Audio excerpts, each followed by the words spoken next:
എത്രയും ബഹുമാനപ്പെട്ട എബി അച്ഛനെ ക്ഷണിച്ചോളും. പ്രാർത്ഥിക്കാം. ബാറക്കുമാർ, പിതാവിനും പുത്രനും പരിശുദ്ധ റൂഹായിക്കും സ്തുതി, ആദ്യം മുതൽ എന്നും എന്നേക്കും തന്നെ. ആമീൻ. ദൈവമായ കർത്താവേ, ഞങ്ങൾ ഒരുമിച്ച് വീണ്ടും നിന്റെ സന്നിധിയിൽ കൂടി വരുന്നു. ഓരോ സമയവും ഞങ്ങളെ വഴി നടത്തുന്ന സമയങ്ങളെയും മുഖാന്തരങ്ങളെയും നന്ദിയോടെ ഓർക്കുന്നു.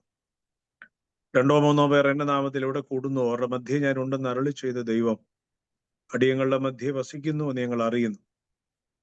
നിന്റെ സാന്നിധ്യം ഞങ്ങൾ അനുഭവിക്കുന്നു. നിന്റെ വാക്കും നിന്റെ ശബ്ദവും നിന്റെ നിഴലും ഒക്കെ ഞങ്ങളുടെ മേൽ അവിടുന്ന് പതിക്കുന്നു. ഓരോരുത്തരുടെ ആവശ്യഭാരങ്ങളെയും ആഗ്രഹങ്ങളെയും തിരുസന്നിധിയിൽ തരുന്നു. രോഗത്തിലും ദുഃഖത്തിലും കഴിയുന്ന എല്ലാവരെയും അവിടുത്തെ തൃക്കരങ്ങളിൽ തരുന്നു. നീ അവർക്ക് ആശ്വാസമായിരിക്കണമേ. പ്രത്യേകാൽ അപകടത്തിൽപ്പെട്ട മരണത്തിന്റെ നിഴലിൽ വീണ അനേക ഭവനങ്ങളുണ്ട്. അനേക ഇടങ്ങളിൽ, പ്രത്യേകിച്ച് ഡാളസിൽ പ്രിയപ്പെട്ട ഡോക്ടർ സോണി, ആ കുടുംബത്തെ തിരുസന്നിധിയിൽ തരുന്നു. നീ തന്നെ അവർക്ക് ആശ്വാസകനായിരിക്കണമേ. അനേക ഇടങ്ങളിൽ അപകടങ്ങളിൽപ്പെട്ട അനേകം ആളുകൾ മരിക്കുന്നു. രോഗത്തിലും ദുഃഖത്തിലും പ്രയാസത്തിലുമായിരിക്കുന്ന അനേക കുടുംബങ്ങൾ, പട്ടിണിയിലായിരിക്കുന്ന അനേക കുടുംബങ്ങൾ, അവരെല്ലാവരെയും നിരുസന്നിധിയിൽ സമർപ്പിക്കുന്നു. മനുഷ്യനാൽ അസാധ്യമായത് ദൈവത്തിന് അസാധ്യമാകുന്നത് നിങ്ങൾ അറിയുന്നു. അവരോട് ചേർന്ന് നിൽപ്പാൻ ഞങ്ങളെ അവിടുന്ന് മനസ്സൊരുക്കണമേ. ഞങ്ങളുടെ പ്രാർത്ഥനകളും ഞങ്ങളുടെ പ്രവർത്തനങ്ങളും ഒരുപോലെ പോകുവാൻ തക്കവണ്ണം ഇടയാകണമേ. സകല നന്മയാലും അനുഗ്രഹങ്ങളാലും ഞങ്ങളെ നിറയ്ക്കണമേ. സഭയെ അനുഗ്രഹിക്കണമേ. മേൽപ്പട്ടക്കാരെയും പട്ടക്കാരെയും ദൈവിക ശുശ്രൂഷകരെയും അനുഗ്രഹിക്കണമേ. ഓരോ ഭവനങ്ങളെയും അനുഗ്രഹിക്കണമേ. ദൂരെയും ചാരയുമായിരിക്കുന്നവരെ അനുഗ്രഹിക്കും. യാത്രയിലായിരിക്കുന്നവരെ അനുഗ്രഹിക്കണമേ. നന്മകളാൽ നിറയ്ക്കണമേ. ഞങ്ങൾ വാങ്ങിപ്പോരെ അബ്രഹാമെ ഫലോസിപ്പിക്കണമേ. രണ്ടാമത്തെ വരവെങ്കിലും ഒരുമിച്ച് കാണുവാൻ ഇടയാകണമേ. ഞങ്ങൾ നിനക്കും നിന്റെ പിതാവിനും പരിശുദ്ധാത്മാവിനും സ്തുതിയും സ്തോത്രം ഇപ്പോഴും നാളും കരയേറ്റുവാനായിട്ട് തന്നെ. ആമേൻ. താങ്ക് യു അച്ഛ. എത്രയും ബഹുമാനപ്പെട്ട തിരുമേനി, എബി അച്ഛൻ, ഷിനി, ഷീന, കൂടി വന്നിരിക്കുന്ന എല്ലാവരുമേ, ഈ പ്രാർത്ഥന നമുക്ക് ഏവർക്കും അനുഗ്രഹമായി തീരട്ടെ. ദൈവസാന്നിധ്യം നമ്മളിൽ ഓരോരുത്തരിലും ഉണ്ടാകട്ടെ എന്ന പ്രാർത്ഥനയോടെ ഇന്നത്തെ സോങ്ങിനായിട്ട് ആഷ്ന ബിജുവിനെ ക്ഷണിക്കുന്നു. നന്ദിയാൽ എന്നുള്ളം തിങ്ങുകയാൽ സ്തോത്രത്തിൻ പല്ലവി പാടിയിടും ഞാൻ. എണ്ണമില്ലാത്തവ നന്മകൾക്കായി എണ്ണി എണ്ണി സ്തുതി പാടിയിടും ഞാൻ. ഹല്ലേലൂയ പാടിയിടും ഞാൻ. യേശുവിന്റെ സന്നിധിയിൽ ജീവകാലം ആരാധിക്കും ഉന്നതനെ. ആത്മാവിലും സത്യത്തിലും നിത്യകാലം ആവശ്യഭാരങ്ങളേറിടുമ്പോൾ അർദ്ധനായുള്ള കലങ്ങിടുമ്പോൾ അവൻ തീർത്ഥാനന്ദമേകിയാത്താൻ ആശ്വാസദായകനീശുപരൻ. ഹല്ലേലൂയ പാടിയിടും ഞാൻ. യേശുവിന്റെ സന്നിധിയിൽ ജീവകാലം ആരാധിക്കും ഉന്നതനെ. ആത്മാവിലും സത്യത്തിലും നിത്യകാലം കർത്താവറിയാതെയില്ല ഒന്നും ജീവിതയാത്രയിൽ ചൊല്ലുവാനായി. നേരിടും ശോധന വേളകളിൽ നീക്കുപോക്കി പുലർത്തിയിടും താൻ. ഹല്ലേലൂയ പാടിയിടും ഞാൻ. യേശുവിന്റെ സന്നിധിയിൽ ജീവകാലം ആരാധിക്കും ഉന്നതനെ. ആത്മാവിലും സത്യത്തിലും നിത്യകാലം.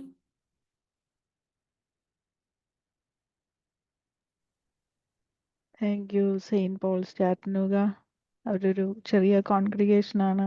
എന്നിരുന്നാലും കൂട്ടമായി വന്ന് ഈ ഒരു ഗാനം നമുക്ക് വേണ്ടി പാടി അവരെ തമ്പുരാൻ അനുഗ്രഹിക്കട്ടെ എന്ന പ്രാർത്ഥനയോടെ ബൈബിൾ റീഡിങ്ങിനായിട്ട് ജ്യോതി വർഗീസിനെ ക്ഷണിക്കുന്നു. വിശുദ്ധ യോഹന്നാൻ എഴുതിയ സുവിശേഷം 10-ാം അധ്യായം 1 മുതൽ 15 വരെയുള്ള വാക്യം. ആമേൻ ആമേൻ, ഞാൻ നിങ്ങളോട് പറയുന്നു, ആട്ടിൻ തൊഴുത്തിൽ വാതിലിലൂടെ കടക്കാതെ വേറെ വഴിയായി കയറുന്നവൻ കള്ളനും കവർച്ചക്കാരനുമാകുന്നു. വാതിലിലൂടെ കടക്കുന്നവനോ ആടുകളുടെ ഇടയനാകുന്നു. അവന് വാതിൽ കാവൽക്കാരൻ തുറന്നു കൊടുക്കുന്നു. ആടുകൾ അവന്റെ ശബ്ദം കേൾക്കുന്നു. തന്റെ ആടുകളെ അവൻ പേർ ചൊല്ലി വിളിച്ചു പുറത്തു കൊണ്ടുപോകുന്നു. തനിക്കുള്ളവയൊക്കെയും പുറത്തു കൊണ്ടുപോയ ശേഷം അവൻ അവയ്ക്ക് മുമ്പായി നടക്കുന്നു. ആടുകൾ അവന്റെ ശബ്ദം അറിഞ്ഞ് അവനെ അനുഗമിക്കുന്നു. അന്യന്മാരുടെ ശബ്ദം അറിയായക കൊണ്ട് അവ അന്യനെ അനുഗമിക്കാതെ വിട്ടു ഓടിപ്പോകും.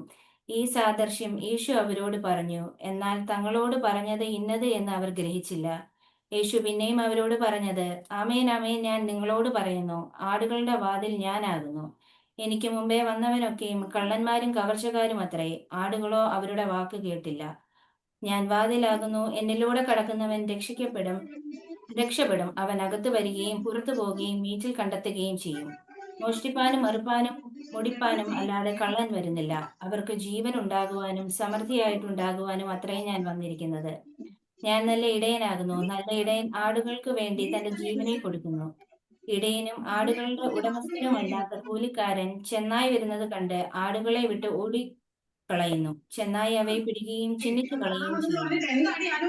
കൂലിക്കാരനും ആടുകളെ കുറിച്ച് വിചാരമില്ലാത്തവനും ഞാൻ നല്ല ഇടയൻ. പിതാവ് എന്നെ അറിയുകയും ഞാൻ പിതാവിനെ അറിയുകയും ചെയ്യുന്ന പോലെ ഞാൻ എനിക്കുള്ളവയെ അറിയുകയും എനിക്കുള്ളവ എന്നെ അറിയുകയും ചെയ്യുന്നു.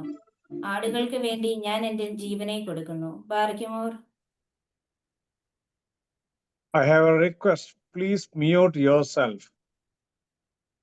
ദയവായിട്ട് നിങ്ങളുടെ ഫോണായാലും ടാബ്ലറ്റ് ആയാലും ലാപ്ടോപ്പ് ആയാലും ദയവായി അത് മ്യൂട്ട് ചെയ്യണം. വായിക്കുന്ന ആളുകളും അത് പാടുന്ന ആളുകളും അത് വ്യക്തമായി കേൾക്കത്തക്ക വിധത്തിൽ മറ്റ് ശബ്ദങ്ങൾ മറ്റിടത്തുനിന്ന് വന്നാൽ അത് പ്രയാസമായിരിക്കും. ദയവായിട്ട് നിങ്ങൾ സ്വയം അത് മ്യൂട്ട് ചെയ്യണം എന്നുള്ള കാര്യം സ്നേഹത്തോടെ ഓർമ്മിപ്പിക്കും. താങ്ക് യു അച്ഛാ. നമുക്ക് കൗമ പ്രാർത്ഥന നടത്താം. പ്രാർത്ഥിക്കാം. ബാറക്കുമോർ. പിതാവിനും പുത്രനും പരിശുദ്ധ റൂഹായിക്കും സ്തുതി, ആദ്യം മുതൽ എന്നും എന്നേക്കും തന്നെ. ആമീൻ. തന്റെ സ്തുതികളാൽ ആകാശവും ഭൂമിയും നിറഞ്ഞിരിക്കുന്ന ബലവാനായ ദൈവം തമ്പുരാൻ, പരിശുദ്ധൻ പരിശുദ്ധൻ പരിശുദ്ധൻ ഉയരങ്ങളിൽ സ്തുതി. ദൈവമായ കർത്താവിന്റെ തിരുനാമത്തിൽ വന്നവനും വരുവാനിരിക്കുന്നവനുമായ വാഴ്ത്തപ്പെട്ടവനാകുന്നു. ഉയരങ്ങളിൽ സ്തുതി. ദൈവമേ, നീ പരിശുദ്ധനാകുന്നു. ബലവാനെ, നീ പരിശുദ്ധനാകുന്നു. മരണമില്ലാത്തവനെ, നീ പരിശുദ്ധനാകുന്നു. ഞങ്ങൾക്ക് വേണ്ടി കുരിശിക്കപ്പെട്ടവനെ, ഞങ്ങളോട് കരുണ ചെയ്യണമേ. ദൈവമേ, നീ പരിശുദ്ധനാകുന്നു.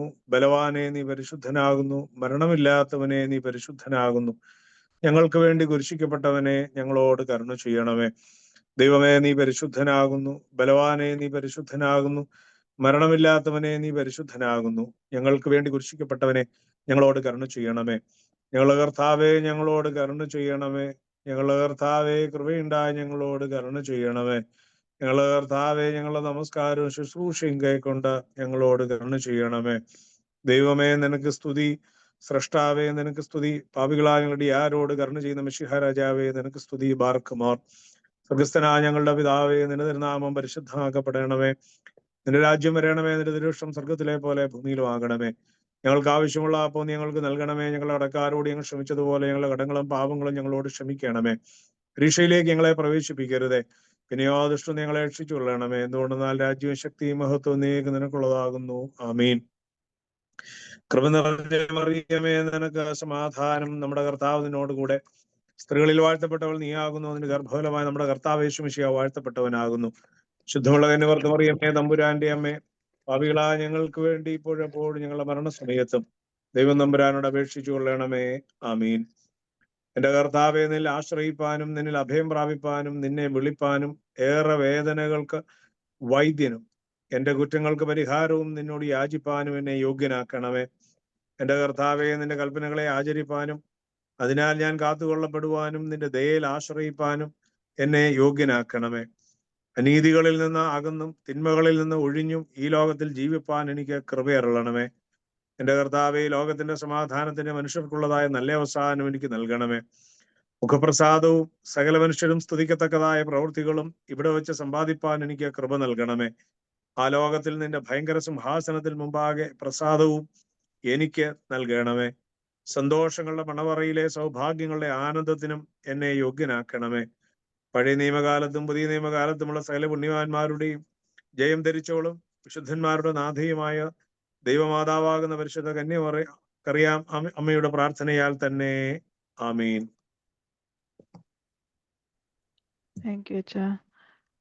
നമുക്ക് ഇനി ഒരു ഗാനം ജ്യോതിയിൽ നിന്ന് കേൾക്കാം. ജ്യോതി Varghese.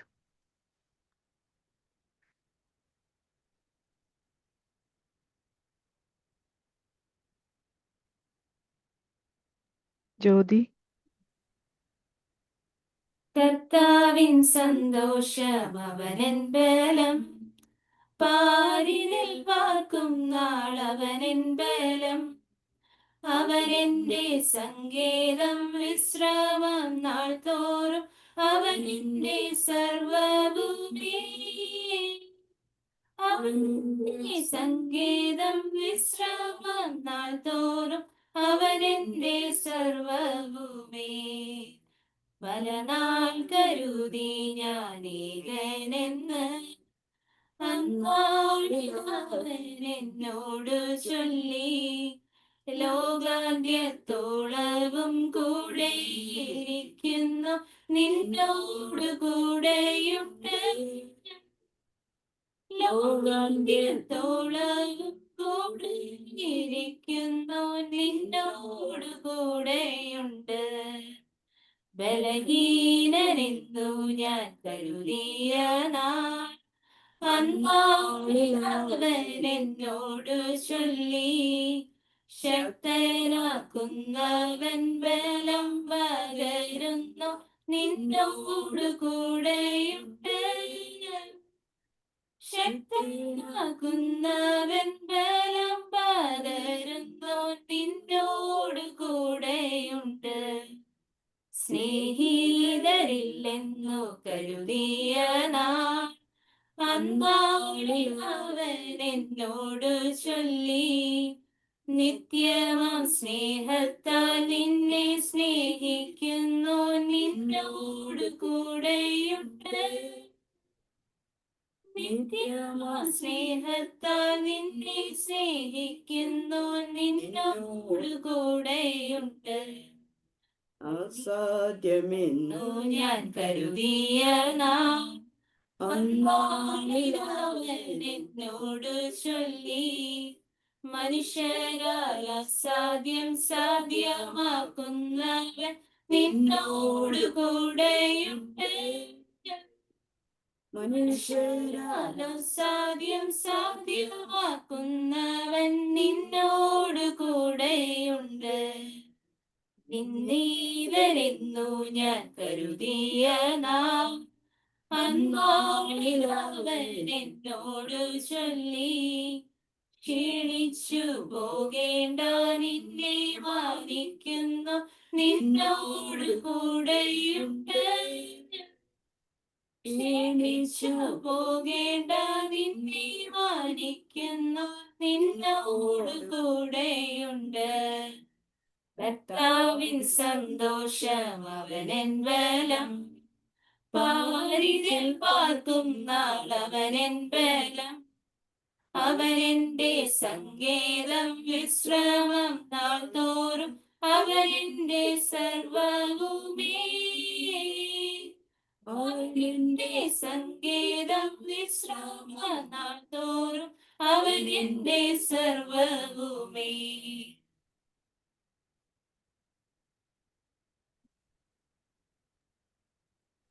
Thank you again Saint Paul's Chattanooga. നമ്മളെ ശക്തനാക്കുന്നവൻ, ബലം പകരുന്നവൻ, എപ്പോഴും കൂടെയുള്ളവൻ നമ്മുടെ പ്രാർത്ഥനയുടെ മധ്യത്തിലുണ്ട് എന്നുള്ള വിശ്വാസത്തിൽ നമുക്ക് ദൈവവചനം ഇന്ന് നമ്മളോട് പറയുന്നത് നമ്മുടെ ഏവർക്കും പ്രിയപ്പെട്ട എബി അച്ഛനാണ്. എബി അച്ഛനെ ഇൻട്രൊഡ്യൂസ് ചെയ്യാൻ നമ്മുടെ ട്രഷറർ ആയിരിക്കുന്ന Sheena പുന്നൂസിനെ ക്ഷണിച്ചുകൊള്ളുന്നു. Good morning, everyone. It is truly my pleasure and honor to introduce today's Friday prayer speaker, Reverend Father Ebby Abraham Achin. Achin really needs no introduction to most of us. His presence, leadership, and dedication to the life of our diocese have been a blessing to many across all age groups. Achin currently serves as Vice President of MMVS for the Diocese of Southwest America. He is also the Vicar of St. Thomas Malangara Orthodox Church, Pompano, Florida, and also St. Thomas Indian Orthodox Church, Florida. Over the years, Achin has served the church with great commitment, having previously held the roles of Vice Director of Sunday School and Director of Online Sunday School. I've had the privilege of working closely with Achin over the past 7 months, and I can say without hesitation that his calm, Christ-centered leadership, his humility, and his wisdom have been truly inspiring. We are very blessed to have him, and I warmly welcome Achin to deliver today's devotional message. Thank you. Glory be to the Father, Son, and the Holy Spirit, one true God. Amen.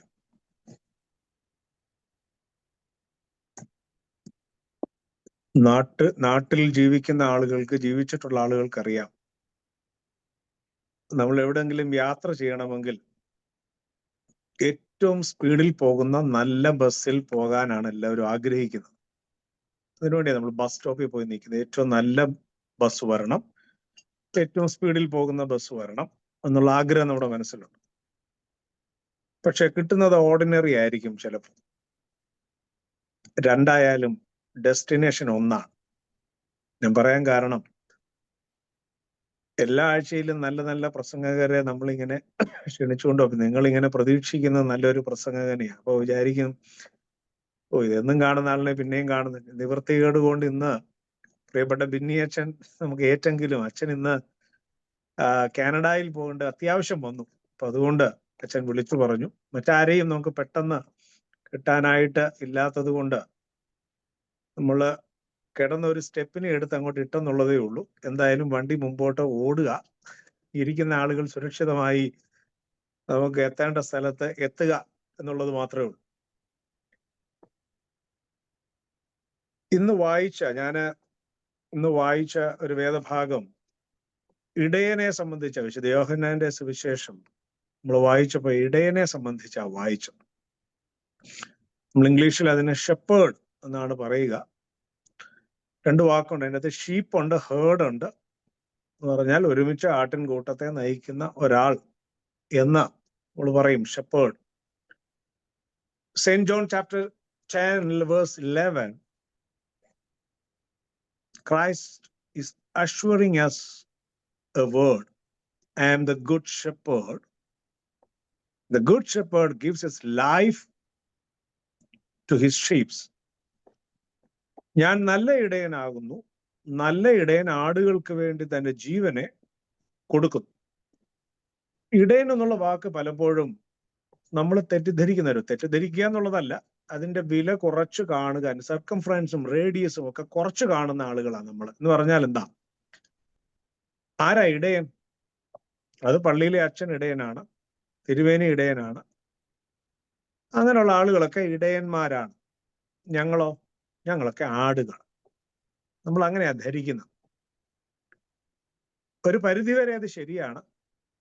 അത് പള്ളിയിൽ പോകുമ്പോൾ അങ്ങനെയുള്ള കാര്യങ്ങൾ ഇടപെടുമ്പോഴൊക്കെ അത് ശരിയാണ്. പക്ഷേ തിരിച്ച് വീട്ടിലെത്തുമ്പോഴോ? Who is the sheep and who is the shepherd? നമുക്കെല്ലാം ഇടയത്വ സ്വഭാവമുള്ള ആളുകളാണ്. നമ്മളെല്ലാവരും ഇടയന്മാരാണ്. ആടുകൾ എവിടെയുണ്ടോ അവിടെയൊക്കെ ഇടയനും ഉണ്ടാവണം. ആടുകൾക്ക് വേണ്ടി ജീവനെ കൊടുക്കുന്ന ഇടയന്മാർ ഉണ്ടാവണം എന്നുള്ളതാണ്. അതിന്റെ കൂടെ മാത്രമല്ല, ആടുകളെക്കാൾ സാധുവായിരിക്കണം ഇടയൻ എന്നാണ് വെപ്പ്. അതുകൊണ്ടാണല്ലോ ഞങ്ങൾ അച്ഛന്മാരൊക്കെ എന്തെങ്കിലും വഴക്ക് പറയും, അച്ഛനല്ലേ ക്ഷമിക്കേണ്ടത്, അല്ലേ? ഞങ്ങൾ ആടുകൾ എന്തു വേണേലും പറയും. ഞങ്ങൾ എന്തെങ്കിലും ചെയ്താൽ പോലും ആരാ ക്ഷമിക്കേണ്ടത്? അച്ഛൻ ക്ഷമിക്കണം, കാരണം അച്ഛൻ ഇടയനാ. തിരിച്ച് വീട്ടിൽ വരുമ്പോ നമ്മുടെ കുഞ്ഞുങ്ങൾ നമ്മളോട് പറയുമ്പോഴോ ആരാ ക്ഷമിക്കേണ്ടത്? ഏത് ഇടയനാ ക്ഷമിക്കേണ്ടത്? ഇടയൻ എന്നുള്ള ഒരു വാക്ക്, അതിന്റെ ആഴം, അർത്ഥം നമ്മൾ പലപ്പോഴും മറന്നു പോകുന്ന ഒന്നാണ്. വേദോത്സവം പരിശോധിക്കുമ്പോ പിതാക്കന്മാരെല്ലാം ആരായിരുന്നു? ആട്ടിടയന്മാരായിരുന്നു, ഇടയന്മാരായിരുന്നു. അബ്രഹാമും ഇസ്ഹാക്കും യാക്കോബും മോശയും ദാവീദും നോക്കിക്കേ, എന്ന് വേണ്ട ഒരുപാട് ആളുകളെ നമ്മൾ കാണുന്ന ഇടയന്മാരായിട്ടാണ്. അവരിൽ നിന്ന് തെരഞ്ഞെടുത്ത ആളുകളാണ്. മോശയെ രൂപപ്പെടുത്തിയത് തന്നെ ആട്ടിടയന്റെ സ്വഭാവമാണ്, ആട്ടിടയൻ എന്നൊരു അനുഭവമാണ് അല്ലെ? നമ്മൾ കാണുന്നത് എപ്പോഴാരും നമ്മൾ വായിച്ച് മനസ്സിലാക്കുന്നത് എങ്ങനെയാ? ഒരു കൊലപാതകത്തിന് ശേഷം ഇത്രോയുടെ ആടുകളെ മേയിച്ചു തുടങ്ങുകയാണ് മോശ. അങ്ങനെ മോശ ആടുകളെ മേയിച്ചു കൊണ്ടിരുന്നപ്പോൾ ഒരാടിനെ കാണാതായി. അയാൾ അതിനെ അന്വേഷിച്ചു പോയി, ആടിനെ കിട്ടി. ആ സന്തോഷത്തിൽ തിരിച്ചു വരുമ്പോ അവിടെ ചെന്ന് കാണുമ്പോ എന്താണെന്നറിയാം? മോശ കാണുന്ന ഒരു കാഴ്ച, വെള്ളം കിട്ടാതെ അലഞ്ഞ് ഈ ആട്ടിൻകുട്ടി ഒരുപാട് ദൂരെ മരുഭൂമിയിൽ ഒരു ചെറിയ വെള്ളത്തിന്റെ തുരുത്തിൽ പോയി വെള്ളം കുടിക്കുക. അപ്പൊ മോശയുടെ മനസ്സിൽ തോന്നിയ ഒരു കാര്യം ഇങ്ങനെയാണെന്നാണ് പറയുക: അയ്യോ, ഞാൻ അതിന് വെള്ളം കൊടുക്കാത്തത് കൊണ്ടല്ലേ ഇത്രയും ദൂരം അത് നഷ്ടപ്പെട്ടു പോയി വെള്ളം കുടിക്കാനായിട്ട് ശ്രമിച്ചത്. നഷ്ടപ്പെട്ടതിന്റെ കാരണം ഉത്തരവാദി ആരാ? ഞാനാണ്. ആ ബോധ്യത്തോടെ തിരിച്ചു വരുമ്പോഴാണ് യഹോവയായ ദൈവം മോശയെ വിളിച്ചതെന്നാണ് പറയുന്നത്. അങ്ങനെയാണ് പറയുന്നത്. അത് നമ്മുടെ മനസ്സിൽ കരുതലിന്റെ അനുഭവം, വിമോചകന്റെ അനുഭവം ഒക്കെയായി മോശയെ മാറ്റിയത് അതാണെന്നാണ് പറയുന്നത്. ദാവീദിനെ ഒന്ന് നോക്കിക്കേ. ദാവീദ് നല്ല ഇടയ ചെറുക്കന. ഗോലിയാത്തിനെ പോലും തോൽപ്പിക്കാൻ ആവശ്യമായ കരുത്ത് ദാവീദിന് കിട്ടിയത് എവിടെ നിന്നാ? ഈ ഇടയ സ്വഭാവത്തിൽ നിന്നാ. ശത്രുക്കളെ ഓടിക്കാൻ വേണ്ടി കവണയും കല്ലും ഒക്കെ സൂക്ഷിച്ചു വെച്ച് അതിന് ഉന്നം തെറ്റാതെ എറിഞ്ഞ് പഠിച്ച ഒരാളാണ് ദാവീദ്. അപ്പൊ ദാവീദ് എഴുതിയ 23-ാം സങ്കീർത്തനം എന്തിനെ കുറിച്ചാ? ഇടയ സ്വഭാവത്തെ കുറിച്ചാ, ഇടയനെ കുറിച്ചാ, ഇടയന്റെ കരുതലിനെ കുറിച്ചാ. അയാൾ അതെല്ലാം എഴുതും. അപ്പൊ അതിനെക്കുറിച്ചൊരു കഥയുണ്ട്. ഇങ്ങനെ ഒരു വലിയ ഒരു ഇടത്ത് നല്ലൊരു ഗാന ശുശ്രൂഷ ഇങ്ങനെ നടക്കുന്ന സമയത്ത് അവിടെ നന്നായി പാടുന്ന ഒരു മനുഷ്യൻ അവിടെ വന്നിട്ട് അയാള് നന്നായി 23-ാം സങ്കീർത്തനം നന്നായി പാടി. എല്ലാവരും കൈയടിച്ചു. നല്ല സുന്ദരമായ ഗാനം. ആ പാട്ട് കേട്ട്, 23-ാം സങ്കീർത്തനത്തിന്റെ പാട്ട് കേട്ട് എല്ലാവരും സന്തോഷത്തോടെ കൈയടിച്ചു കഴിഞ്ഞപ്പോൾ ഒരു പുരോഹിതൻ അവിടെ ഉണ്ടായിരുന്നു. അപ്പൊ ഈ ഗായകൻ പുരോഹിതനോട് പറഞ്ഞു, "Can you sing the song which I have sang just now?" പുരോഹിതൻ പറഞ്ഞു, "No, I am not a good singer, but I can read it." എനിക്ക് പാട്ടായിട്ടൊന്നും പാടാൻ അറിയാൻ വയ്യ. 23-ാം സങ്കീർത്തനം ഒരു പാട്ടായിട്ടൊന്നും എനിക്ക് പാടാൻ അറിയാൻ വയ്യ, പക്ഷേ എനിക്കത് വായിക്കാൻ പറ്റും. അപ്പൊ ഗായകൻ പറഞ്ഞു, "ഓക്കെ, വായിച്ചാ മതി." വായിക്കാൻ പറഞ്ഞു. വായിച്ചു തുടങ്ങി. ഈ പുരോഹിതൻ 23-ാം സങ്കീർത്തനം ഇങ്ങനെ വായിച്ചു കഴിഞ്ഞപ്പോ എല്ലാവരുടെയും കണ്ണടഞ്ഞു. ഉറങ്ങായിരുന്നില്ല, എല്ലാവരും ധ്യാനത്തിലിരുന്നു. അദ്ദേഹം അത് വായിച്ചു കഴിഞ്ഞപ്പോ എല്ലാവരുടെയും കണ്ണിൽ നിന്ന് കണ്ണുനീർ ഒഴുകാൻ തുടങ്ങി. അപ്പോ ഈ ഗായകനായ മനുഷ്യൻ പറഞ്ഞു, "ഇപ്പൊ എന്താ സംഭവിച്ചെന്നറിയാമോ? എനിക്ക് സങ്കീർത്തനം അറിയാം, എനിക്ക് പാട്ടറിയാം, പക്ഷെ ഈ പുരോഹിതന് ഇടയനെ നന്നായി അറിയാം. അതാ വ്യത്യാസം." നമ്മളൊക്കെ 23-ാം സങ്കീർത്തനം ഇങ്ങനെ വാചാലമായി വായിക്കുകയും കുഞ്ഞുങ്ങളെ പഠിപ്പിക്കുകയും എല്ലാവരെയും ചെയ്യും. അതിലെ ഇടയന്റെ അനുഭവത്തെ തിരിച്ചറിയാൻ കഴിയുന്ന എത്ര ആളുകളുണ്ട്? നമുക്ക് സ്വയം ഒരു ഇടയത്ത ശുശ്രൂഷയും സ്വഭാവവും നമ്മുടെ ജീവിതത്തിൽ തിരിച്ചറിയാൻ കഴിയുന്ന എത്ര ആളുകളുണ്ട്? ഒരിടയൻ കൈമുതലായി വെക്കേണ്ട ഏറ്റവും വലിയൊരു സമ്പാദ്യമാണ് സ്നേഹം എന്ന് പറയുന്നത്.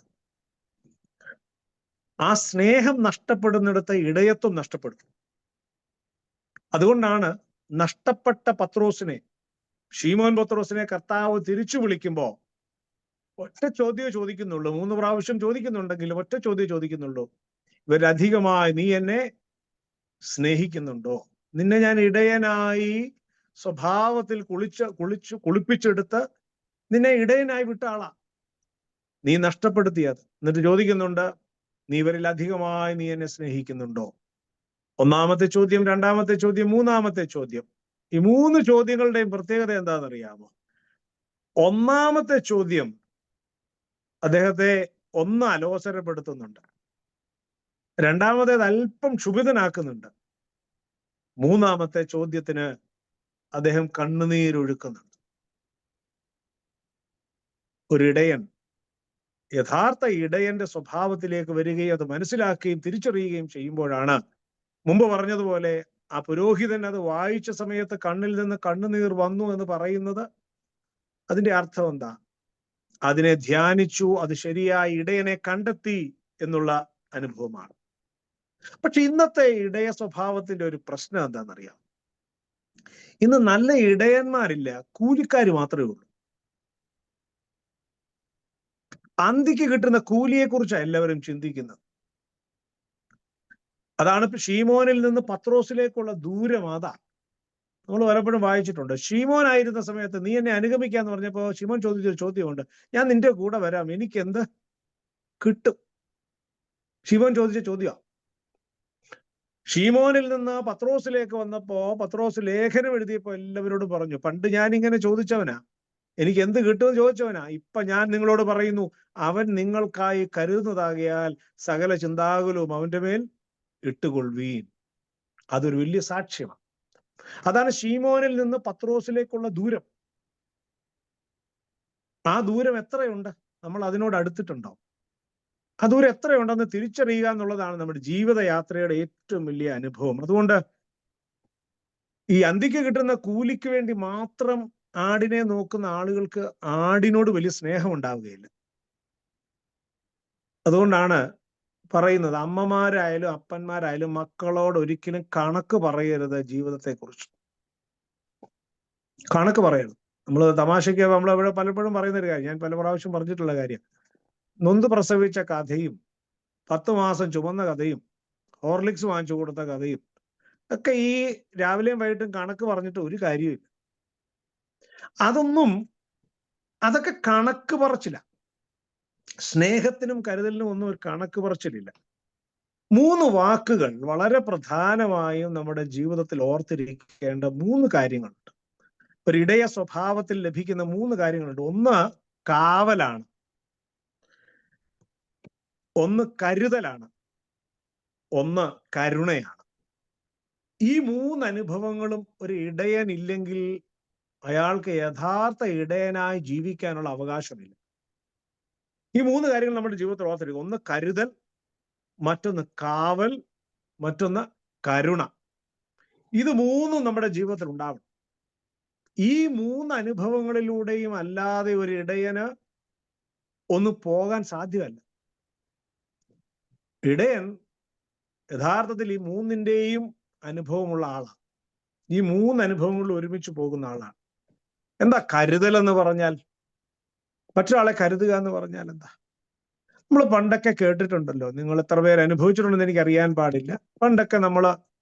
പണ്ടത്തെ പ്രായമുള്ള അമ്മച്ചിമാരൊക്കെ ചെയ്യുന്നൊരു കാര്യമാണ്, വീട്ടിൽ കഞ്ഞി വെക്കുമ്പോ ഒരു 6, 7, 10 കുഞ്ഞുങ്ങളൊക്കെ ഉള്ള കാലമാണ്. ഭർത്താവ് ജോലിക്ക് പോകും, പിന്നെ കൃഷിപ്പണിയൊക്കെ ആയിരിക്കും. കൃഷിയെല്ലാം കഴിഞ്ഞ് തിരിച്ചു വരുമ്പോ അവർക്ക് ഭക്ഷണം വിളമ്പോ ആദ്യം ആർക്കാ വിളമ്പുന്നത്? ഭർത്താവിന്, പിന്നെ കുഞ്ഞുങ്ങൾക്ക്. എനിക്ക് തോന്നുന്നില്ല ആ ഒരു ഇല്ലായ്മ ഏറ്റവും അവസാനം അതിൻ്റെ അകത്ത് വരുന്ന 4 പറ്റ് ഇച്ചിരി വെള്ളം ഒഴിച്ച് കലക്കി കുടിച്ചിട്ട് സന്തോഷത്തോടെ ഇരിക്കുന്ന അമ്മമാരുടെ ഒരു കാലം ഉണ്ടായിരുന്നു. ഒരു പരാതിയുമില്ല, ഒരു പരിഭവമില്ല, ഒരു പ്രശ്നങ്ങളും ഇല്ല. ഒന്ന് ആലോചിച്ച് നോക്കിയേ. തിരിച്ച് അന്നത്തെ കാലത്ത് എനിക്ക് ചോദിച്ചിട്ടുണ്ടോ എന്ന് ചോദിച്ചാൽ എനിക്ക് അറിയാൻ പാടില്ല. പക്ഷെ എത്ര മക്കൾ അമ്മയ്ക്ക് വല്ലതും ഉണ്ടോ എന്ന് ചോദിച്ചൊരു കരുതൽ മാറ്റി വെച്ചിട്ടുണ്ട്. നമ്മളൊന്ന് ആലോചിച്ച് നോക്കിയേ, ഇല്ലായ്മക്കാരുടെ കരുതലിനെ നമ്മൾ എത്രമാത്രം യാഥാർത്ഥ്യമായി കണ്ടിട്ടുണ്ട്. നമ്മൾ മുൻവിധിക്കാരാ. പലരെയും തെറ്റിദ്ധരിക്കുകയും മുൻവിധിയോടെ സംസാരിക്കുകയും മുൻവിധിയോടെ കാണുകയും ചെയ്യുന്ന ആളുകളാണ്. ഒരാളുടെ ഇല്ലായ്മ, ഒരാളുടെ വല്ലായ്മ, ഒരാളുടെ അവസ്ഥ, ഇതൊക്കെ നമ്മളൊന്ന് തിരിച്ചറിയാം. ആ തിരിച്ചറിവാണ് യഥാർത്ഥത്തിൽ ഇടയനെ ഇടയനാക്കുന്നത്. മോശ ആടിനെ തിരക്കി പോയപ്പോ എന്റെ കുറവ് കൊണ്ടാണല്ലോ ഈ ആട് അത്രയേറെ ദൂരമെത്തി അല്പം വെള്ളത്തിന് വേണ്ടി കേണത്, ഓടിപ്പോയത് എന്നുള്ള ചിന്ത, ആ കരുതല. 99 വിട്ട് കർത്താവ് പോയത് ആ ഒരു ആടിനോടുള്ള സ്നേഹം കൊണ്ട് മാത്രമല്ല, ഒരു കരുതലിന്റെ സ്വഭാവമാണ്. ഞാൻ കരുതാത്തത് കൊണ്ടാണല്ലോ ആ കരുതൽ എന്നിൽ നിന്ന് നഷ്ടപ്പെട്ടു പോയപ്പോഴാണല്ലോ ഒരാട് പോയത് എന്നുള്ള ചിന്ത, തിരിച്ചറിവ് നമ്മുടെ മനസ്സിലും ജീവിതത്തിലും ഉണ്ടാകുമ്പോൾ നമുക്ക് അതാണ് ഏറ്റവും പ്രധാനപ്പെട്ടതായി ഉണ്ടാവേണ്ടത്. രണ്ടാമത് പറയുക കാവലാണ്. നമ്മളെ കാവലിന് ഏൽപ്പിച്ചിരിക്കുന്ന ആളുകൾ. നമ്മൾ കാവൽക്കാരാ. ആടിനെ കാവലേൽപ്പിച്ചിരിക്കുക, നമ്മളെ കാവൽ ചെയ്യാൻ വേണ്ടി ഏൽപ്പിച്ചിരിക്കുക. അതിന് ഇംഗ്ലീഷിൽ പറയുന്ന ഒരു നല്ല വാക്കുണ്ട്, എന്താണെന്നറിയാം? റെസ്പോൺസിബിൾ ലവ് എന്നാ അതിന്റെ പേര്. കാവൽ എന്ന് പറഞ്ഞാൽ റെസ്പോൺസിബിൾ ലവ്, ഉത്തരവാദിത്വത്തോടുകൂടിയുള്ള സ്നേഹം. അതൊരു ഒരു വലിയ കാര്യമാണ്. ഉത്തരവാദിത്വം നിറഞ്ഞ ഒരു സ്നേഹം. സ്നേഹം വെറുതെ അല്ല, അതിൻ്റെ അകത്ത് ഒരു ഉത്തരവാദിത്വം കൂടിയുണ്ട്. ആ ഉത്തരവാദിത്വത്തിന്റെ നഷ്ടമാണ് കായേനും ഹാബേലും അവരുടെ ജീവിതത്തിൽ ഉണ്ടാക്കിയത്. ആ നഷ്ടമാണ്. നമ്മളൊന്ന് ആലോചിച്ച് നോക്കിയേ. ഹാബേൽ ആരായിരുന്നു? ഇടയനായിരുന്നു. കായേൻ കൃഷിക്കാരനായിരുന്നു. കൃഷി അത്ര മോശം കാര്യമൊന്നുമല്ല. പക്ഷേ ആ പ്രകാശം നഷ്ടപ്പെട്ടു പോയത് എവിടെയാണെന്ന് നമ്മളൊന്ന് ചിന്തിക്കണം. ഈ ചോദ്യം കായേൻ ദൈവത്തോട് ചോദിക്കുന്നത് എന്താ? ഞാൻ എൻ്റെ സഹോദരന്റെ കാവൽക്കാരനോ? ഈ ചോദ്യം നമ്മളും പലപ്പോഴും ചോദിക്കാറുണ്ട്, അല്ലേ? അതിന് നമുക്കെന്താ? അവര് പോയാൽ നമുക്കെന്താ? ഇയാള് പള്ളിയിൽ നിന്ന് പോയാൽ നമുക്കെന്താ? അയാൾക്ക് വല്ല സംഭവിച്ചാൽ എനിക്കെന്താ? അതിന്റെ ചോദ്യം മറ്റൊരു രൂപത്തിൽ നമ്മൾ ചോദിക്കുന്നെന്നുള്ളതേ ഉള്ളൂ. അതിന് ഞാനെന്ത് വേണം? അതിന് എനിക്കെന്താ? എനിക്കെന്ത് ചെയ്യാൻ പറ്റും? ഈ ചോദ്യങ്ങളുടെ അർത്ഥം ഞാൻ എൻ്റെ സഹോദരന്റെ കാവൽക്കാരനോ എന്നുള്ള ചോദ്യത്തിന്റെ മറ്റൊരു രൂപം നമ്മൾ ചോദിക്കുന്നു എന്നുള്ളതേ ഉള്ളൂ, അല്ലേ? നമ്മളൊന്ന് ആലോചിച്ച് നോക്കിയേ. ഈ ചോദ്യത്തിന്റെ അർത്ഥം ഞാൻ എൻ്റെ സഹോദരന്റെ കാവൽക്കാരനാണോ? ഞാൻ എന്ത് ചെയ്യാനാ? എനിക്കെന്താ? ഈ ചോദ്യങ്ങൾ നമ്മളെ നഷ്ടപ്പെടുത്തുന്ന ഇടയ സ്വഭാവത്തിലേക്ക് കൊണ്ടുപോകുന്ന. സഹോദരൻ എന്നാൽ ആ വാക്കിന് ഒരു വലിയ അർത്ഥമുണ്ട്. എന്താണെന്നറിയോ? ബന്ധങ്ങളുടെ സമുച്ചയം എന്ന. ബന്ധങ്ങളുടെ സമുച്ചയം എന്ന് പറഞ്ഞാൽ ഒരുപാട് ബന്ധങ്ങൾ ഒരുമിച്ച് ചേർത്ത് വെക്കുന്നതാണ് സാഹോദര്യം എന്ന് പറയുന്നത്. അതുകൊണ്ട് നമ്മളൊന്ന് ആലോചിച്ച് നോക്കി. ഈ കാവൽ നിൽക്കുന്നവർ എന്ത് ചെയ്യണം? എപ്പോഴും ഉണർന്നിരിക്കണം. ഒരിക്കലും ഉറങ്ങിപ്പോകാൻ പാടില്ല. കാവലായി ഒരാളെ ഏൽപ്പിച്ചാൽ അയാൾ ഉണർന്നിരിക്കണം. നമ്മൾ സെക്യൂരിറ്റി എന്നൊക്കെ പറയും. സെക്യൂരിറ്റി എന്ന് പറയും. അതുകൊണ്ടാണ് ആ ചോദ്യം, കാവൽക്കാരാ രാത്രി എന്തായി? ഈ ഒരു ചോദ്യമല്ലേ? കാവൽക്കാരാ രാത്രി എന്തായി? ഈ ഒരു ചോദ്യമുണ്ട്. ഈ ചോദ്യം നമ്മളോടാ ചോദിക്കുന്നത്. അല്ലയോ കാവൽക്കാരാ, നീ ഉണർന്നിരിക്കുകയാണോ? അതുകൊണ്ട് കർത്താവ് ഉപമ പറയുമ്പോ പറയുന്നുണ്ടല്ലോ, വിത്തിന് കാവലേൽപ്പിച്ചവൻ ഉറങ്ങിപ്പോയാൽ രാത്രിയിൽ ശത്രുക്കൾ വന്ന് അതിൻ്റെ അകത്ത് കള നട്ടിട്ട് പോകും.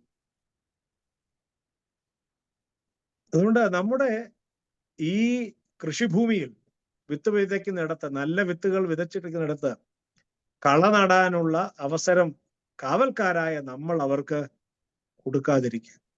പലപ്പോഴും ചിന്തിക്കാറുണ്ട്, നമ്മുടെ സഭയൊക്കെ ഉറങ്ങിപ്പോയത് കൊണ്ടാണോ സമൂഹത്തിൽ ഇത്രയും അധർമ്മങ്ങൾ ഉണ്ടാകുന്നതെന്ന് ഞാൻ പലപ്പോഴും ചിന്തിക്കാറുണ്ട്. നമ്മുടെ കുടുംബങ്ങളും സഭയും ഉത്തരവാദിത്തപ്പെട്ടവരും ഒക്കെ, നമ്മളൊക്കെ ഉറങ്ങിപ്പോകുന്നത് കൊണ്ടാണോ ഇത്രയും കളകൾ ഇതിന്റെ അകത്ത് പലപ്പോഴും വന്ന് ഈ ശത്രു വിതച്ചിട്ട് പോകുന്നത്? അതുകൊണ്ട് ഉണർന്നിരിക്കാൻ, ആടുകൾക്ക് ജീവൻ കൊടുക്കാൻ, ആടുകളുടെ ജീവൻ നഷ്ടപ്പെടാതിരിക്കാൻ, എണ്ണം കുറയാതിരിക്കാൻ ഉണർന്നിരിക്കുന്നവരായി നമ്മൾ എല്ലാവരും ആയി തീരുമ്പോൾ നമുക്ക് ലഭിക്കുന്ന ഏറ്റവും വലിയൊരു അനുഗ്രഹം അതായിരിക്കും. മൂന്നാമതായിട്ട് കരുണയാണ്. ആകണം. നമ്മൾ പലപ്പോഴും ഈ വാക്ക് പലപ്പോഴും ഉപയോഗിക്കാറുള്ളതാണ്. ഒരല്പം കരുണ. എന്താ ഈ കരുണ? കരുണ എന്ന് പറയുന്നത് എന്താ? മറ്റുള്ളവരോട് കാണിക്കുന്ന ഒരു ഒരു ഒരു ഒരു ഒരു സഹജീവികളോട് കാണിക്കുന്ന ഒരു അല്പം നന്മയുടെ അനുഭവമായി കരുണ. ഒരു സൂഫി ഗുരുവിനെ കുറിച്ച് ഒരു കഥയുണ്ട്. ഈ ഗുരു ഒരു ദിവസം രാത്രിയിൽ അദ്ദേഹത്തിന്റെ പള്ളിയുടെ മുറ്റത്താണ് കിടന്നുറങ്ങിയത്. പള്ളിയുടെ വരാന്തയിലാണ് കിടന്നുറങ്ങിയത്. അവിടെ അല്പം ഭക്ഷണം കഴിച്ചു. ഭക്ഷണം കഴിച്ചിട്ട് ഇങ്ങനെ നോക്കുമ്പോൾ അവിടെ എല്ലാം ഉറുമ്പുകളാണ്. അദ്ദേഹത്തിന് തെറ്റുപറ്റി. ഈ ഭക്ഷണം ഇരുന്നിടത്തെല്ലാം ഉറുമ്പ് കയറിയിരുന്നു. ഉറുമ്പിനെ അതിൽ നിന്ന് എടുത്തു കളയാൻ വേണ്ടി കുറെ ഉറുമ്പിനെ കൊന്നു. അവിടെ നിന്ന് അങ്ങ് പോയി. രാവിലെ കുറെ ദൂരം ചെന്നപ്പോ അദ്ദേഹം ആലോചിച്ചു, ഈ ഉറുമ്പുകൾ ഞാൻ കൊന്ന ഉറുമ്പുകളിൽ നിന്ന് ഒറ്റപ്പെട്ടു പോയിട്ടുണ്ടോ, കൂട്ടം തെറ്റി പോയിട്ടുണ്ടോ? അദ്ദേഹം ഒരു ദിവസം തിരികെ നടന്ന് ഇവിടെ വന്ന് ഈ ഉറുമ്പുകളെ എല്ലാം അതിന്റെ വഴിയിലേക്ക് കയറ്റി വിട്ടു എന്നാണ് പറയുന്നത്. ഇത് കേൾക്കുമ്പോൾ നമ്മൾ വിചാരിക്കും ഭ്രാന്താണ്. ഭ്രാന്തനായ മനുഷ്യൻ. അയാൾക്ക് എന്തായി? ഒരു ഉറുമ്പ് അങ്ങനെ പോകും. ഉറുമ്പൊരു ജീവനുള്ളതാ.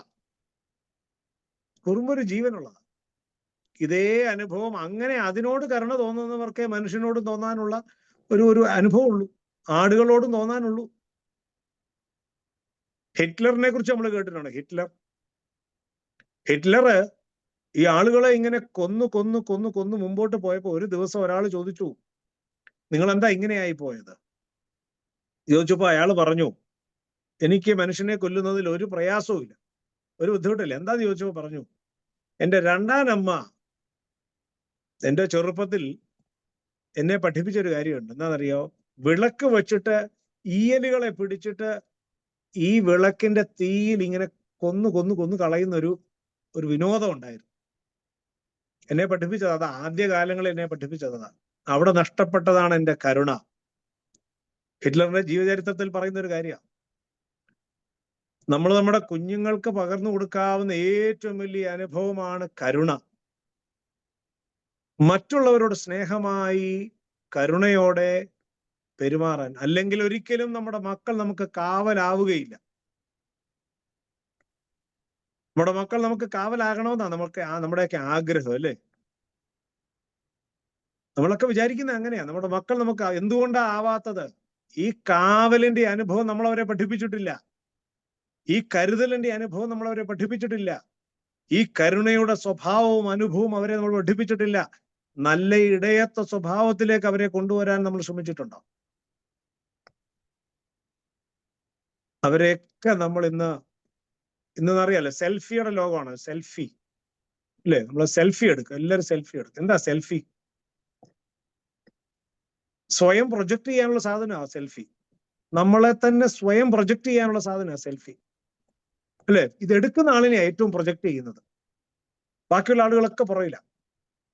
അവിടെ നമ്മളെ തന്നെ ഒന്ന് പ്രൊജക്ട് ചെയ്യാൻ വേണ്ടി നമ്മൾ കാണിക്കുന്ന ഒരു അനുഭവമായി സെൽഫി എന്ന് പറയുന്നത്.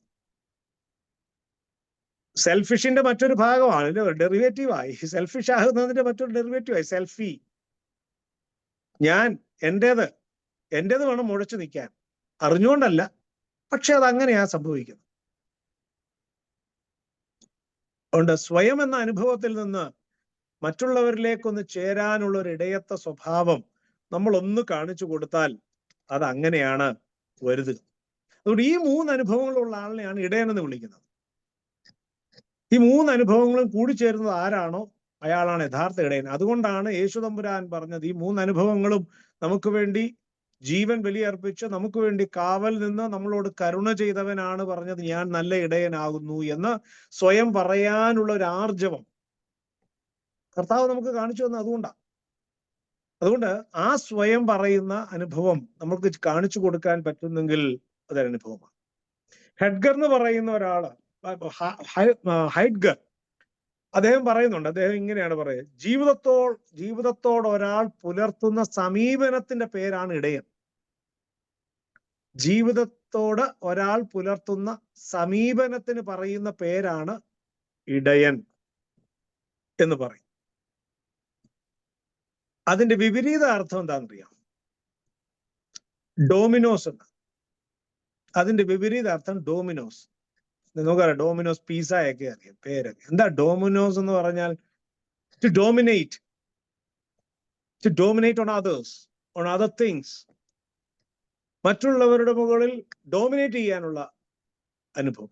ആ അനുഭവം നമുക്ക് ഒന്നാമത്തേത് പരിപാലിക്കുന്ന ഇടയൻ പരിപാലിക്കുന്ന ആളാണ്. രണ്ടാമത് കീഴ്പ്പെടുത്തുന്ന ആളാണ്. ഡോമിനേറ്റ് ചെയ്യാന്ന് പറഞ്ഞാൽ കീഴ്പ്പെടുത്തുക എന്നുള്ളത്. ഇടയൻ പരിപാലിക്കുമ്പോ ഇതിൽ ഏത് അനുഭവത്തിലാണ് നമ്മൾ വരുന്നത്?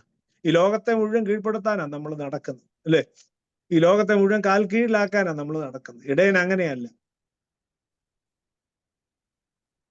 നമ്മൾ പലപ്പോഴും ആൽബർട്ട് ഷ്വൈറ്റ്സർ എന്ന് പറയുന്ന ഒരു എഴുത്തുകാരനുണ്ട്. നിങ്ങൾ ഒരുപക്ഷെ കേട്ടിട്ടുണ്ടാവും. അദ്ദേഹത്തിന്റെ എഴുത്തുകളൊക്കെ വായിച്ചു. Albert Schweitzer.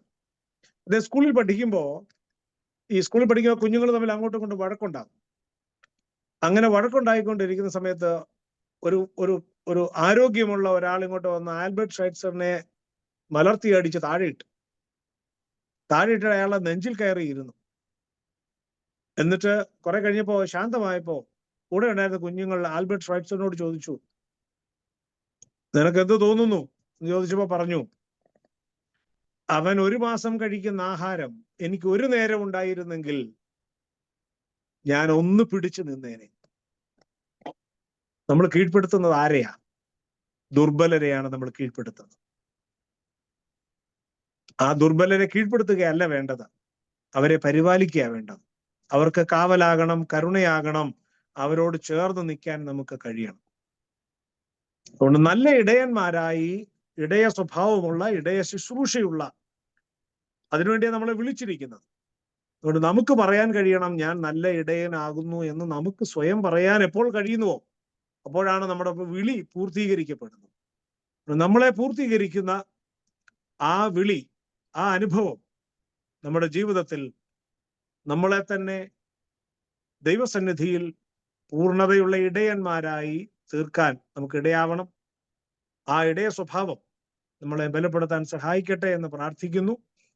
അല്പസമയം നിങ്ങളോടൊപ്പം ആയിരിക്കാൻ ദൈവം ഇടയാക്കിയതിൽ ദൈവത്തെ സ്തുതിക്കുന്നു. ദൈവം അനുഗ്രഹിക്കട്ടെ. നന്മകളും അനുഗ്രഹങ്ങളും എല്ലാവർക്കും ഉണ്ടാകട്ടെ എന്ന് പ്രാർത്ഥിക്കുകയും ചെയ്യുന്നു.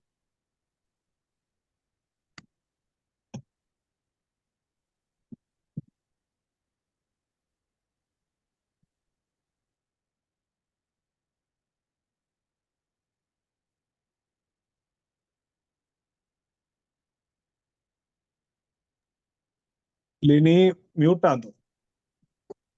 കൊച്ചമ്മ മ്യൂട്ടാ.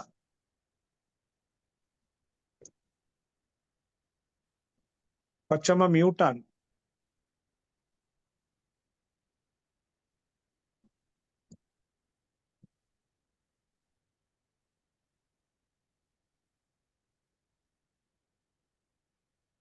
മ്യൂട്ടാണ്. അൺമ്യൂട്ട് ഇപ്പം കേൾക്കാമോ? എനിക്ക് അൺമ്യൂട്ട് ചെയ്യാൻ ബുദ്ധിമുട്ടുണ്ടായിരുന്നു. കേൾക്കാമോ അച്ഛാ? കേൾക്കാമോ? ഇപ്പൊ കേൾക്കാം. ഓ, താങ്ക് യു അച്ഛാ. എനിക്ക് അൺമ്യൂട്ട് ചെയ്യാൻ ബുദ്ധിമുട്ടുണ്ടായിരുന്നു. സോറി അച്ഛാ. താങ്ക് യു അച്ഛാ. അച്ഛൻ നമുക്ക് ഇടയന്റെ ക്വാളിറ്റീസ്, നല്ല ഷെപ്പേർഡിന്റെ qualities of a good shepherd അച്ഛൻ ഹാസ് ഷെയർഡ് വിത്ത് us. ഇടയത്വം എന്താണ്? നമ്മൾ ഓരോരുത്തരും ഇടയന്മാരാണ്. നമുക്ക് ഓരോരുത്തർക്കും ഒരു ഇടയ ശുശ്രൂഷ തമ്പുരാൻ ഏൽപ്പിച്ചിട്ടുണ്ട്. അതെന്തൊക്കെയാണ് എന്ന് അച്ഛൻ നമ്മളെ ഒന്നുകൂടി ഓർമ്മിപ്പിച്ചു. കാവൽ, കരുതൽ, കരുണ, സ്നേഹം, ഒരു മോശയുടെ പോലെ ഒരു കരുതല്, വിമോചകനായിരിക്കണം. നമ്മൾ സഹസൃഷ്ടികളെ കരുതി അവരോട് ഒരു എമ്പതി കാണിക്കണം. ഉത്തരവാദിത്വത്തോടെയുള്ള സ്നേഹം ഉണ്ടായിരിക്കണം. അതുപോലെ അച്ഛനൊരു സഹോദരന്റെ മീനിങ് പറഞ്ഞു. സഹോദരൻ എന്ന് വെച്ചാൽ എന്താ? ബന്ധങ്ങളുടെ സമുച്ചയം. അതിനെയൊക്കെ ഒന്നിച്ചു കൂട്ടി ഒന്നിച്ചു കൊണ്ടുപോകാൻ നമുക്ക് ഓരോരുത്തർക്കും വലിയ ഇടയൻ സഹായിക്കട്ടെ. വലിയ ഇടയനോട് നമ്മുടെ യഹോവ എന്ന വലിയ ഇടയൻ്റെ സഹായത്താൽ കൃപയാൽ നമുക്ക് ഓരോരുത്തർക്കും സാധിക്കട്ടെ എന്ന് ആഗ്രഹിക്കുകയും പ്രാർത്ഥിക്കുകയും ചെയ്യുന്നു. അച്ഛൻ്റെ നല്ല മെസ്സേജിന്, നല്ല ഓർമ്മപ്പെടുത്തലിന് അച്ഛനോട് നന്ദിയും അറിയിക്കുന്നു. ഇനി നമുക്കുള്ളത് പ്രെയർ റിക്വസ്റ്റുകളാണ്. ധാരാളം prayer request Elizabeth aunty share ചെയ്ത് തന്നിട്ടുണ്ട്. അതിൽ കുറച്ച് ഞാൻ വായിക്കാം. ആരെങ്കിലും ഞാൻ മിസ് ചെയ്ത് പോയിട്ടുണ്ടെങ്കിൽ ക്ഷമിക്കുക. ആദ്യം നമ്മുടെ ബാവ തിരുമേനിക്ക് വേണ്ടി പ്രാർത്ഥിക്കാം. സിനഡ് നടക്കാൻ പോവുകയാണ്. നല്ല തീരുമാനങ്ങൾ നല്ല ജ്ഞാനത്തോടെ എടുക്കുവാൻ നമ്മളെ നയിക്കുന്ന മെത്രാപ്പൊലിത്തമാർക്കൊക്കെ സഹായിക്കട്ടെ എന്ന് നമുക്ക് ഓരോരുത്തർക്കും പ്രാർത്ഥിക്കണം. നമ്മുടെ ഡയസിഷൻ തിരുമേനി, ഇവാനിയോസ് തിരുമേനി, എബി അച്ഛൻ, all parish vicars, MMES officials, sisters, altar boys, spiritual organization leaders, and all other dedicated and all other members, അവർക്ക് വേണ്ടി നമുക്ക് പ്രാർത്ഥിക്കാം.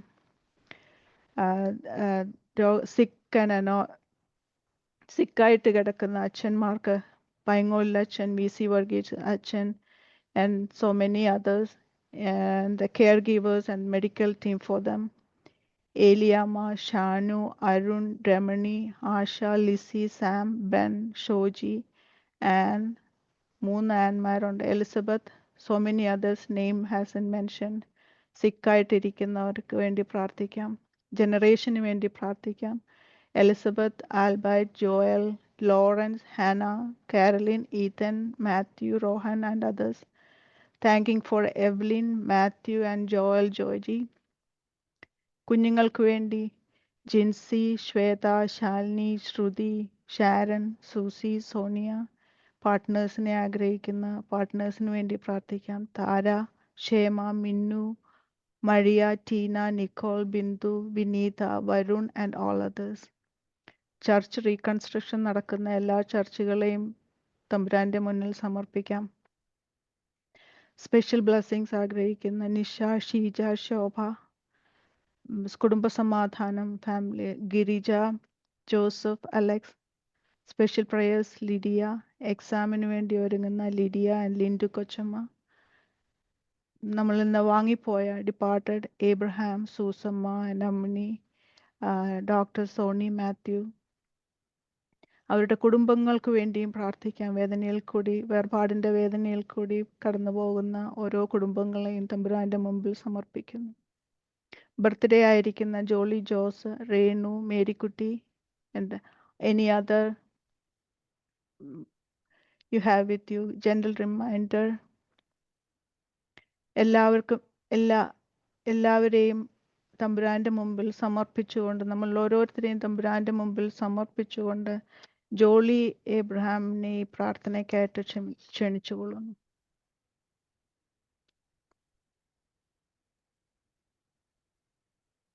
ഞങ്ങളെ ക്രിസ്തയേശുവിൽ കൂടി അളവുകൂടാതെ സ്നേഹിക്കുന്ന ഞങ്ങളുടെ നിത്യനായ ദൈവമേ, സ്വർഗീയ പിതാവേ, ഈ വെള്ളിയാഴ്ചയുടെ ഉച്ച കഴിഞ്ഞ വേളയ്ക്കായിട്ട് ഞങ്ങൾ നിന്നെ സ്തുതിക്കുന്നു, സ്തോത്രം ചെയ്യുന്നു. കർത്താവെ, ഞങ്ങൾക്ക് പല സ്ഥലങ്ങളിൽ ഇരുന്ന് ഒരുമിച്ച് നിന്റെ സന്നിധിയിലായിരിക്കാൻ നീ അവിടുന്ന് ഇടയാക്കിയ നിന്റെ കൃപയെ ഓർത്ത് ഞങ്ങൾ നിന്നെ സ്തുതിക്കുന്നു, വാഴ്ത്തുന്നു, വന്ദിക്കുന്നു. കർത്താവെ, നിന്റെ പാദപീഠത്തിൽ ഞങ്ങൾ വന്നിരിക്കുന്നു. സ്വർഗം നിന്റെ സിംഹാസനവും ഭൂമി നിന്റെ പാദപീഠവുമാകുന്നു. പാദപീഠത്തിൽ ഇരുന്നുകൊണ്ട് കർത്താവെ, ഞങ്ങൾ നിന്നോട് അപേക്ഷിക്കുമ്പോൾ ഞങ്ങൾക്ക് ഉത്തരമള്ളുന്ന നല്ല നാഥൻ നീ ആകയാൽ ഞങ്ങൾ നിന്നെ സ്തുതിക്കുന്നു, സ്തോത്രം ചെയ്യുന്നു. കർത്താവെ, കരുണയുള്ള ദൈവം നീ ആകുന്നല്ലോ. കർത്താവെ, നിന്നിലേക്ക് ഞങ്ങൾ അടുത്തു വരുന്നു. കർത്താവെ, എത്രയോ സംഭവങ്ങൾ ഞങ്ങൾ ജീവിതത്തിൽ കൂടെ കേൾക്കുമ്പോൾ കർത്താവെ, നീ ഈ ലോകത്തിൽ എന്തെല്ലാം നടക്കുമ്പോഴേ നീ ഞങ്ങളെ കണ്ണിന്റെ കൃഷ്ണം നീ പോലെ ഞങ്ങളെ സൂക്ഷിക്കുന്ന ദൈവമാകയാൽ ഞങ്ങൾ നിന്നെ സ്തുതിക്കുന്നു. കർത്താവെ, കരുണയും കൃപയും നിറഞ്ഞ ദൈവമേ, നിന്റെ സന്നിധിയിലാകാവുന്നില്ല കർത്താവെ ഞങ്ങൾ അടുത്ത് വരുന്നത്. നീ കരുണയുള്ള ദൈവമാകയാൽ ഞങ്ങൾ നിന്നെ വാഴ്ത്തുന്നു. കർത്താവെ, ഇന്നത്തെ കർത്താവെ വചനം ഞങ്ങളോട് സംസാരിപ്പാൻ തക്കവണ്ണം എബിയച്ഛനെ അവിടുന്ന് ഉപയോഗിച്ചതിനായിട്ട് നന്ദിയോട് സ്തോത്രം ചെയ്യുന്നു. കർത്താവെ, നിന്റെ മകനിൽ കൂടി കേൾപ്പിച്ച ദൈവം നല്ല ദൂതിനായിട്ട് സ്തോത്രം കർത്താവേ. നല്ല ഇടയനെ പറ്റി ഞങ്ങളെ കേൾപ്പിച്ചല്ലോ കർത്താവേ. ഞങ്ങളുടെ പിതാക്കന്മാർ നല്ല ഇടയനായിരുന്നു കർത്താവേ. ഞങ്ങളുടെ തിരുമേനിമാര്, ഞങ്ങളുടെ ബാബ തിരുമേനി കർത്താവെ, ഞങ്ങളുടെ അച്ഛന്മാര്, ഞങ്ങളുടെ സഭാപ്രവർത്തകരും ഒക്കെയും കർത്താവെ നല്ല ഇടയന്മാരായ പറ്റി അനേകരെ പറ്റി ഞങ്ങളെ നീ ദൈവവചനം കേൾപ്പിക്കുവാൻ അവിടുന്ന് ഇടയാകിയ കൃപയ്ക്കായിട്ട് ഞങ്ങൾ നിന്നെ സ്തുതിക്കുന്നു കർത്താവെ. കർത്താവെ, നല്ല ഇടയന്റെ സ്വഭാവങ്ങൾ ഞങ്ങൾക്ക് നിന്നിൽ കൂടെ കേൾക്കുവാനായിട്ട് സാധിച്ചു കർത്താവെ. കരുതലുള്ളവരായി, കരുണയുള്ളവരായി, കർത്താവെ കാവലുള്ളവരായി ജീവിപ്പാൻ തക്കവണ്ണം കർത്താവെ അടിയങ്ങളെ ഒരുക്കണമേ എന്ന് പ്രാർത്ഥിക്കുന്നു. കർത്താവെ, എന്തെല്ലാം ചെയ്യണമെന്ന് കർത്താവെ നിന്റെ വചനത്തിൽ കൂടി നിന്റെ കർത്താവെ ഞങ്ങളെ കേൾപ്പിച്ചില്ല കർത്താവെ. നല്ല ഇടയൻ ആടുകൾക്ക് വേണ്ടി വാതിൽ തുറന്നു കൊടുക്കുമ്പോൾ കർത്താവെ ആ വാതിൽ കൂടി ഞങ്ങൾ കടക്കുവാൻ അടിയങ്ങളെ യോഗ്യതയുള്ളവരാക്കി തീർക്കണമേ എന്ന് പ്രാർത്ഥിക്കുന്നു കർത്താവെ. പ്രത്യേകാല് ഇന്ന് കർത്താവെ അനേകരുടെ കാര്യങ്ങൾ അച്ഛൻ സംസാരിപ്പാൻ തക്കവണ്ണം അച്ഛനെ ബലപ്പെടുത്തിയതോർത്ത് ഞങ്ങൾ നിന്നെ സ്തുതിക്കുന്നു, സ്തോത്രം ചെയ്യുന്നു കർത്താവെ. കർത്താവെ, പ്രാർത്ഥനയ്ക്കായിട്ട് പല അപേക്ഷകളെ കർത്താവെ നീ അവിടെ കൊച്ചമ്മ പറഞ്ഞല്ലോ കർത്താവെ. അവരെ എല്ലാം ഞങ്ങൾ തിരുസന്നിധിയിൽ ഓർത്ത് പ്രാർത്ഥിക്കുന്നു കർത്താവെ. കർത്താവെ, ബാബാ തിരുമേനിയെ ഓർത്ത് പ്രാർത്ഥിക്കുന്നു കർത്താവെ. ഞങ്ങളുടെ തിരുമേനിയെ ഇവാനീസ് തിരുമേനിയെ ഓർത്ത് പ്രാർത്ഥിക്കുന്നു കർത്താവെ. ഞങ്ങളുടെ അച്ഛന്മാര് കർത്താവെ, കുടുംബങ്ങളെ എല്ലാം ഓർത്ത് അച്ഛന്മാര് കർത്താവെ, സഭയിലെ എല്ലാ പ്രവർത്തനത്തിലും അധിവസിക്കുന്ന എല്ലാവരെയും ഓർത്ത് ഞങ്ങൾ പ്രാർത്ഥിക്കുന്നു കർത്താവെ. ഞങ്ങളുടെ കർത്താവ് MMVSന്റെ കാര്യങ്ങളിൽ നടത്തുന്ന എല്ലാവരെയും ഓർത്ത് പ്രാർത്ഥിക്കുന്നു കർത്താവ്. പ്രത്യേക എലിസബത്ത് ആന്റിയെ ഓർത്ത് പ്രാർത്ഥിക്കുന്നു. എലിസബത്ത് ആന്റിക്ക് ഇന്ന് കടന്നു വരുവാനായിട്ട് സാധിച്ചില്ല കർത്താവെ. ആയിരിക്കുന്ന ഇടങ്ങളിൽ കാവൽ ചെയ്യണമേ, സൂക്ഷിക്കണമേ, പരിപാലിക്കണമേ എന്ന് പ്രാർത്ഥിക്കുന്നു. നിന്റെ സാന്നിധ്യത്തിന് മറക്കണമേ. ആ കുടുംബത്തെ നിന്റെ കരങ്ങളിൽ വെച്ച് പ്രാർത്ഥിക്കുന്നു. ആ ചായനെ ഓർത്ത് പ്രാർത്ഥിക്കുന്നു. നീ സഹായിക്കണമേ എന്ന് പ്രാർത്ഥിക്കുന്നു. ഒരു കുടുംബമായിട്ട് അനുഗ്രഹിക്കണമേ. എല്ലാ പ്രയാസങ്ങളിൽ നിന്നും രോഗങ്ങളിൽ നിന്നും ദുഃഖങ്ങളിൽ നിന്നും നീ അവിടുന്ന് ആശ്വാസം കൊടുക്കണമേ എന്ന് പ്രാർത്ഥിക്കുന്നു. അതുപോലെ പ്രാർത്ഥനയ്ക്കായിട്ട് കൊച്ചമ്മ സമർപ്പിച്ച എല്ലാ അപേക്ഷകളെയും ഞങ്ങൾ തിരുസന്നിധിയിൽ വെച്ച് പ്രാർത്ഥിക്കുന്നു കർത്താവെ. അവരുടെ ആവശ്യങ്ങൾ എന്തെന്നാൽ സ്വർഗമേ നീ അറിയുന്നു. നീ അത്ഭുതം പ്രവർത്തിക്കണമേ എന്ന് പ്രാർത്ഥിക്കുന്നു കർത്താവെ. എല്ലാ ആവശ്യവും അപ്പച്ചൻ്റെ പാദപെടുത്തിങ്കിൽ വയ്ക്കുന്നു. മരണത്തോടനുബന്ധിച്ച് കർത്താവെ ദുഃഖിതരായിരിക്കുന്ന ഫാമിലികളെ എല്ലാം തിരുസന്നിധിയിൽ വെച്ച് പ്രാർത്ഥിക്കുന്നു കർത്താവെ. നീ അവർക്കെല്ലാം സമാധാനം കൊടുക്കണമേ എന്ന് പ്രാർത്ഥിക്കുന്നു. നീ സമാധാനനാഥനാകുന്നല്ലോ, നീ നല്ല ഇടയനാകുന്നു നീ ഞങ്ങളെ കേൾപ്പിച്ചല്ലോ കർത്താവെ. നിന്റെ വഴികളെ പിന്തുടരുവാൻ തക്കവണ്ണം അടിയങ്ങളെ അവിടുന്ന് യോഗ്യതയുള്ളവരാക്കി തീർക്കണമേ എന്ന് പ്രാർത്ഥിക്കുന്നു കർത്താവെ. ഞങ്ങളെ ഓർത്ത് പ്രാർത്ഥിക്കുന്നവരെ ഓർത്ത് പ്രാർത്ഥിക്കുന്നു.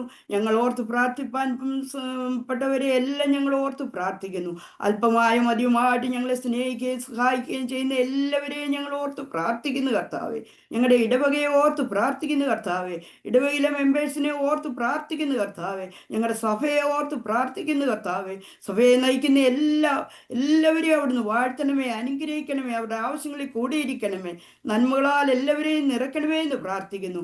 ആത്മാവിന്റെ ഫലങ്ങൾ പുറപ്പെടുവിക്കുന്നവരാക്കി അടിയങ്ങളെ തീർക്കണമേ എന്ന് പ്രാർത്ഥിക്കുന്നു കർത്താവെ. നിന്റെ സന്നിധിയിൽ ഞങ്ങൾ വെച്ച എല്ലാ അപേക്ഷകളും തിരുസന്നിധിയിൽ വെച്ചിരിക്കുന്നു കർത്താവെ.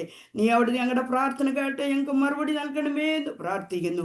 ഇപ്പോൾ കാലം ജീവിപ്പാനുള്ള ദൈവകൃപ അവിടുന്ന് തരണമേ എന്ന് പ്രാർത്ഥിക്കുന്നു. നിന്നിൽ നിന്ന് ഞങ്ങളെ സന്തോഷം പ്രാപിച്ച് മടങ്ങിപ്പോകുന്നവരാക്കി അടിയങ്ങളെ തീർക്കണമേ എന്ന് പ്രാർത്ഥിക്കുന്നു. എന്തെങ്കിലും പ്രാർത്ഥിപ്പാൻ വിട്ടുപോയിട്ടുണ്ടെങ്കിൽ അതും കർത്താവിന്റെ സന്നിധിയിൽ സമർപ്പിക്കുന്നു കർത്താവെ. തിരുവിധ പ്രകാരം ഞങ്ങളെ നടത്തിക്കാട്ടപ്പച്ച. നിന്റെ കൃപയിൽ ഞങ്ങളെ പൊതിഞ്ഞാട്ടപ്പച്ച. കർത്താവ് പ്രത്യാശ കൊണ്ട് നിറയ്ക്കണമേ, വിശ്വാസത്തിൽ ഉറപ്പിക്കണമേ. വീണ്ടും വരവിനായിട്ട് അടിയങ്ങളെ ഒരുക്കണമേ എന്ന് പ്രാർത്ഥിക്കുന്നു. മാനവും മഹത്വം അപ്പച്ചൻ തന്നെ എടുക്കണമേ. ഞങ്ങൾക്ക് വേണ്ടി ജീവൻ വെച്ച യേശുവിന്റെ നാമത്തിൽ താഴ്മയായിട്ട് അപേക്ഷിച്ച് കൃപയോട് കേട്ട് ഉത്തരമുമാറാകണമേ. പിതാവാം ദൈവത്തിന്റെ സ്നേഹവും ഏകജാതനായ പുത്രന്റെ കൃപയും പരിശുദ്ധാത്മാവിന്റെ സംബന്ധം ആവാസം എല്ലാവരുടെ മേലും, നമ്മുടെ എല്ലാ ഭവനങ്ങളുടെ മേലും, ദൂരെയും ചാരയുമായിരിക്കുന്നവരുടെ മേലും, വാങ്ങിപ്പോരുടെ ആത്മാക്കളുടെ മേലും, സഭയിന്മേലും, നാടിന്മേലും, ഇടവകകളിന്മേലും ഇപ്പോഴും എന്നേക്കും ഉണ്ടായിരിക്കുമാറാകട്ടെ. ആമേൻ. താങ്ക് യു അച്ഛ. ഇന്ന് വന്നുകൂടിയിരിക്കുന്ന എല്ലാവർക്കും ഒറ്റ വാക്കിൽ നന്ദി പറഞ്ഞുകൊണ്ട് ഞാൻ നിർത്തുന്നു. എബിഎച്ച് എന്ന വചനം നമുക്ക് പറഞ്ഞു തന്ന എബിഎച്ചിന് നന്ദി പറയുന്നു. എബിഎച്ചിനെ MMVSനെ വളരെ ഭംഗിയായിട്ട് നല്ല ഇടയനായിട്ട് ഇതിനെ മുന്നോട്ട് കൊണ്ടുപോകുന്നു. അച്ഛനോടുള്ള നന്ദിയും സ്നേഹവും അറിയിക്കുന്നു. അതുപോലെ ഷീന, ആ, ഷിനി, മറ്റ് MMVS റീജിയണൽ സെക്രട്ടറിമാരെ, യൂണിറ്റ് സെക്രട്ടറിമാരെ എല്ലാവർക്കും നന്ദി പറയുന്നു.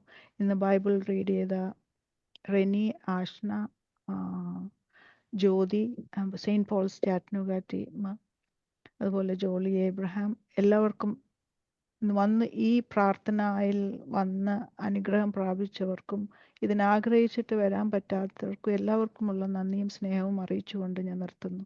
Thank you.